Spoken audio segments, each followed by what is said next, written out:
le général de division au commandant de la gendarmerie nationale et directeur de la justice militaire, Monsieur le général de division, inspecteur général des forces armées, Excellences, Messieurs les ambassadeurs, Madame l'adjoint au gouverneur de la région de Thiès, Messieurs les officiers généraux, Messieurs les directeurs de service, Monsieur le colonel, commandant de la zone militaire numéro 7, chers grands anciens, Messieurs les attachés de défense et chefs de mission militaire de coopération, Monsieur le colonel, commandant de l'École nationale des officiers d'actifs, Mesdames et Messieurs les représentants des collectivités locales, notabilités religieuses et coutumières, Mesdames et Messieurs les officiers, sous-officiers, militaires du rang, honorables invités, Mesdames et Messieurs.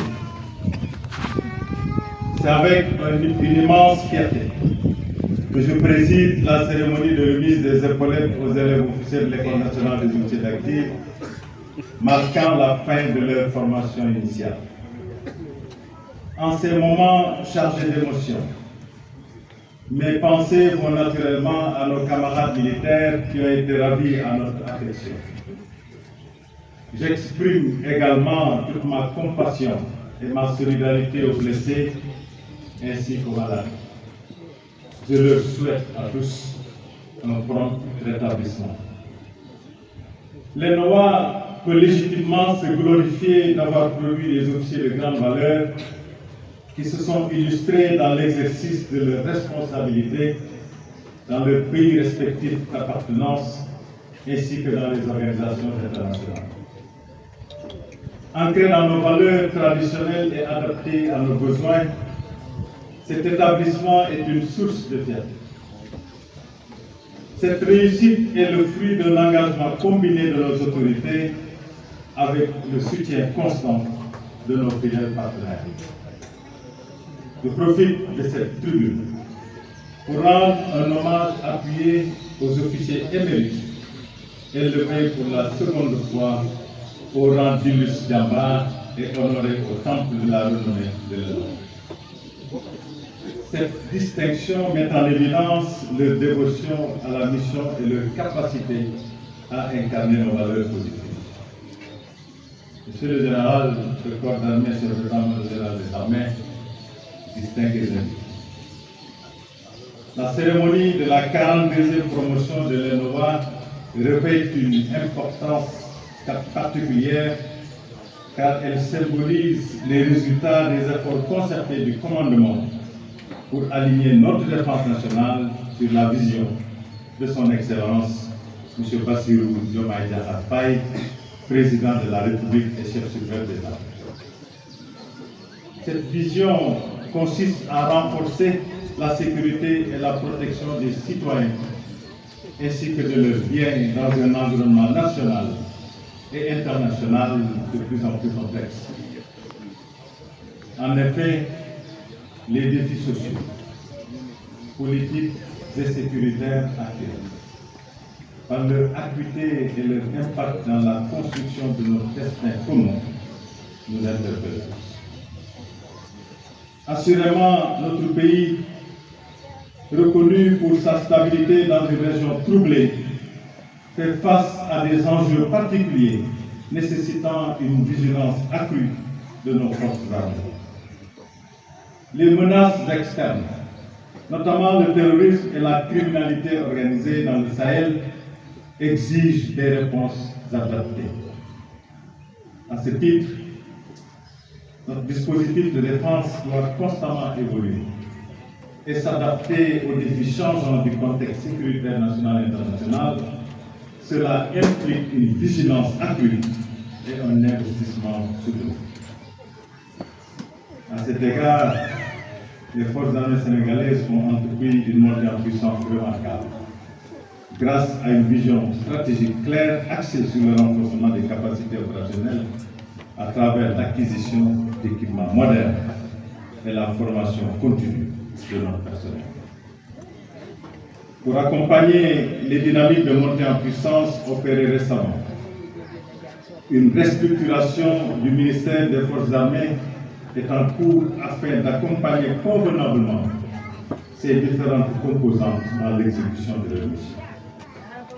En général, ma présence aujourd'hui témoigne l'engagement indéfectible des autorités politiques, en particulier du chef de l'État, chef suprême de l'État, à poursuivre la modernisation de notre pays. Dans cette optique, la formation pluridisciplinaire et rigoureuse de notre capital humain est essentielle pour atteindre nos objectifs ambitieux. À cet égard, je tiens à vous exprimer mes plus sincères félicitations pour votre leadership et votre dévouement en faveur du développement continu de notre système de formation à tous les niveaux. Dans ce domaine, il est impératif de maintenir et d'amplifier les investissements déjà entrepris à l'ENOA afin de garantir des installations à la pointe de la technologie et d'offrir une formation de qualité adaptée à nos besoins. Cette dynamique positive sera intensifiée dans les années à venir, consolidant ainsi notre position et notre efficacité. Vous pouvez compter sur mon soutien indéfectible.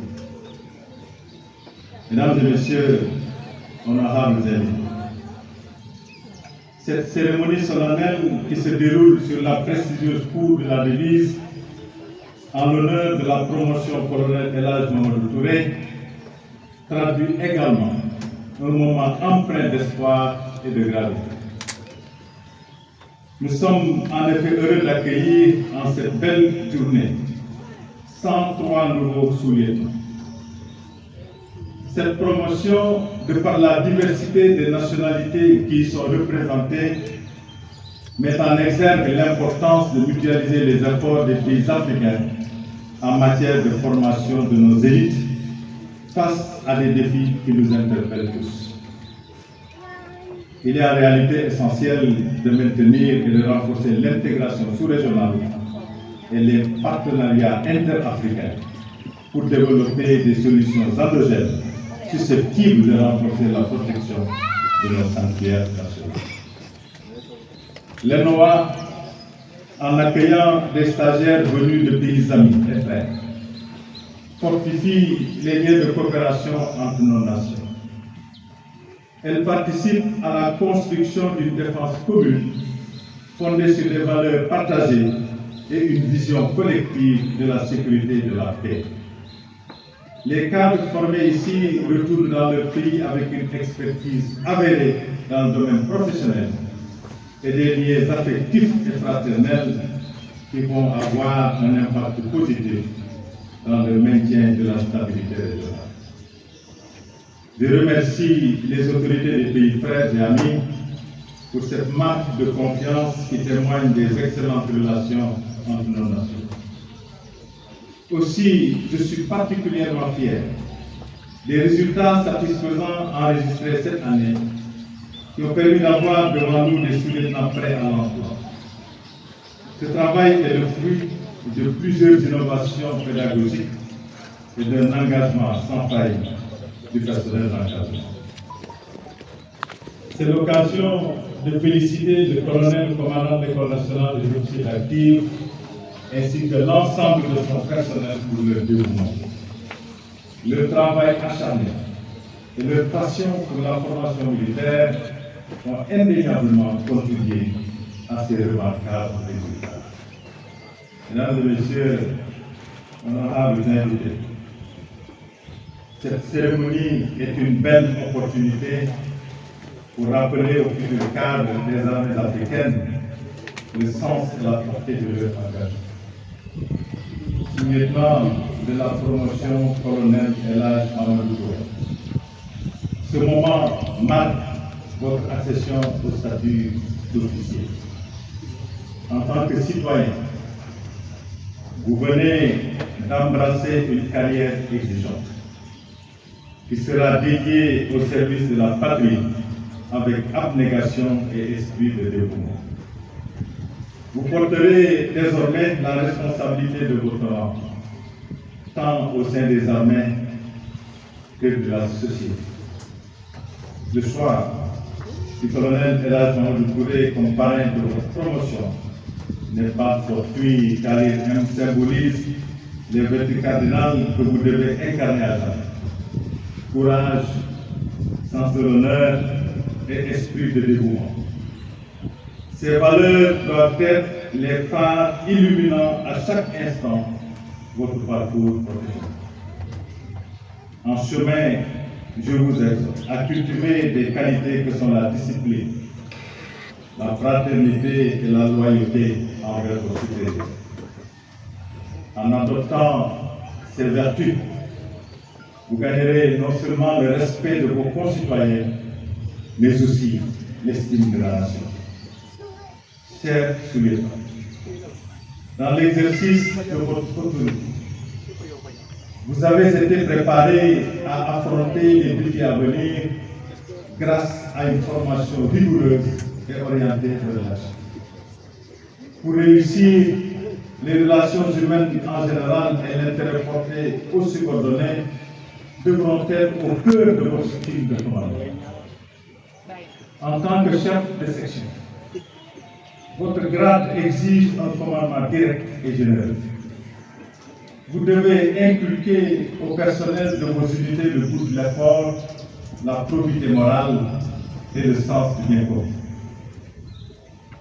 Votre autorité, votre jugement et votre capacité à soutenir vos hommes sont essentiels. La bravoure et le professionnalisme signeront vos actions sur les théâtres d'opération. Il ne me reste plus qu'à vous souhaiter une brillante carrière. Aux officiers et des amis, je vous demande de transmettre notre profonde gratitude à vos autorités respectives pour la confiance placée en nos structures de formation. À tout instant, appropriez-vous la devise de votre école. Xel Jom Fit. Et gardez en mémoire celle de notre armée. On nous tue, on ne nous déshonore pas. Je vous remercie de votre aimable attention.